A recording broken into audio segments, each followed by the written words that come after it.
Hi everyone, my name is Vishali and welcome to Clat Whisper.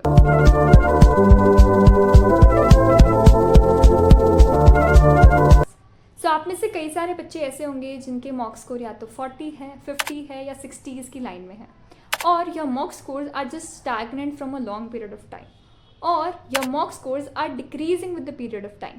So today's video is for you. Today we will be discussing that how can you increase your mock scores. So the first tip of mine would be to analyze your mocks properly. I have seen a lot of people that they are just writing the mocks rigorously. वो लोग उस mock को analyze ही नहीं कर रहे. And you really need to understand this thing कि mock देना is just 50% of the task. The rest 50% is analysis. देखा जाए अगर आप सिर्फ mock ही mock देते रहेंगे then you will not know कि exactly आप गलती कहाँ पे कर रहे हो. You will not know exactly आपके weak areas क्या है, आपके strong areas क्या है, आपके weak topics क्या है, आपको किन किन topics में काम करने का ज़रूरत है. You will not know anything of this if you don't analyze your mocks. तो अपने mock score बढ़ाने का सबसे अच्छा तरीका यही है that you start analyzing your mocks properly. अब analysis करना कैसे है? You have to first of all attempt all the questions जो आपने उस पेपर में छोड़ दिए थे या फिर उस पेपर में टाइम की वजह से आपसे छूट गए थे.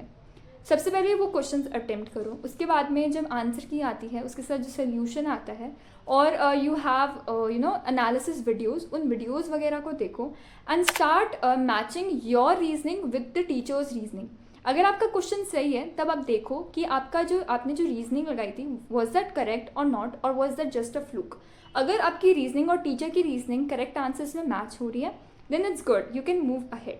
बट इफ़ नहीं, वो जस्ट एक फ्लूक था, देन स्टार्ट अंडरस्टैंडिंग कि टीचर ने क्या रीजनिंग लगाई है और आपकी कहाँ पे रीजनिंग लैक कर रही थी. द नेक्स्ट थिंग इज जो क्वेश्चन अब आपसे गलत हुए हैं you have to pay extra attention to those question.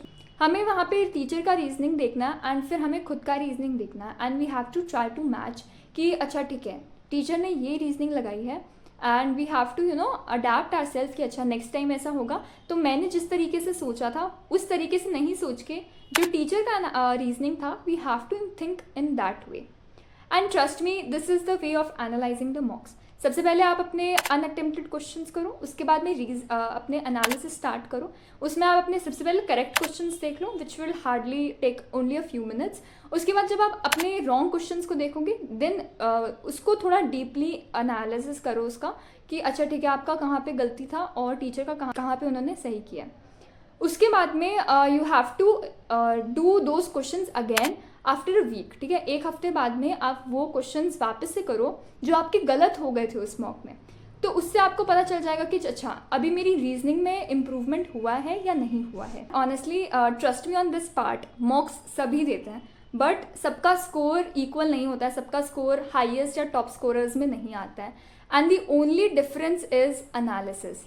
जो बच्चा अच्छे से एनालिसिस करेगा, जिसको अच्छे से समझ आ जाएगा कि अच्छा ये उसके वीक एरियाज है या फिर इसमें इस पॉइंट में उसमें रीजनिंग में गलती रहता है and they start working on that particular point, तो वो बच्चा डेफिनेटली अपने मॉक स्कोर उसका इंक्रीज होगा ही होगा. Now another tip would be to make your analysis copy जहाँ पे आप अपने सारे इनकरेक्ट लिखते हो कि अच्छा मेरा ये पर्टिकुलर क्वेश्चन इनकरेक्ट हो गया था and this was the reason कि वो क्यों इनकरेक्ट हुआ.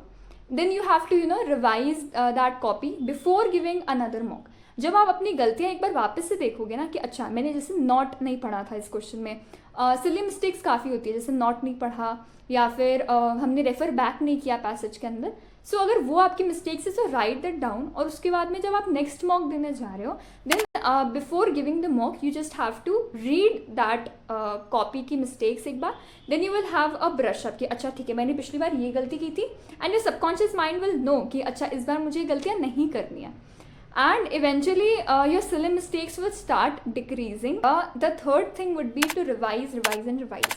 कई सारे बच्चे जी के रिवाइज नहीं करते, इस वजह से उनका जो मॉक स्कोर है वो स्टैगनेंट रह रहा है कि दीदी 60 से ऊपर नहीं जा रहा या फिर 50 से ऊपर नहीं जा रहा, क्योंकि वो उनका ना तो जी के में स्कोर आ रहा है ना वो क्यूटी अटेम्प्ट कर रहे हैं. Another tip would be to start attempting the QT.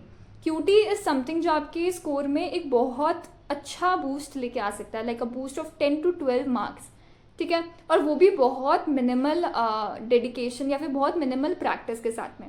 Cutie का syllabus is really easy, QT का syllabus is really limited. All you have to do is to just devote 30 से 40 minutes in QT every day.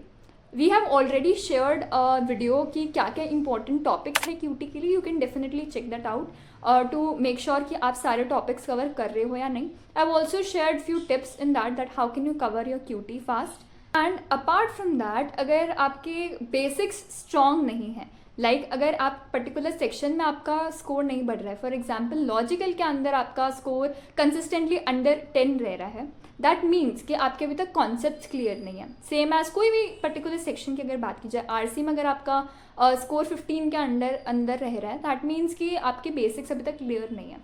So the first thing would be to complete your basics. आप एक बार अपने अच्छे से basics revise करो, अगर हो रखे हैं तो रिवाइज करो, नहीं हो रखे तो start doing it. Multiple videos are there on YouTube. CLAT whisper also provide a lot of material, a lot of coaching, teaching, सब कुछ देता है, so you can definitely check that out once as well. So complete your basics, revise your basics and start practicing. बहुत सारा practice करना is something which is gonna help you a lot. So that's it for today's video. I hope you liked the video, and if you need any help, Clat Whisper is always there for you. It also provide coaching, teaching material, DBPs, doubt solving sessions, as well as mentorship.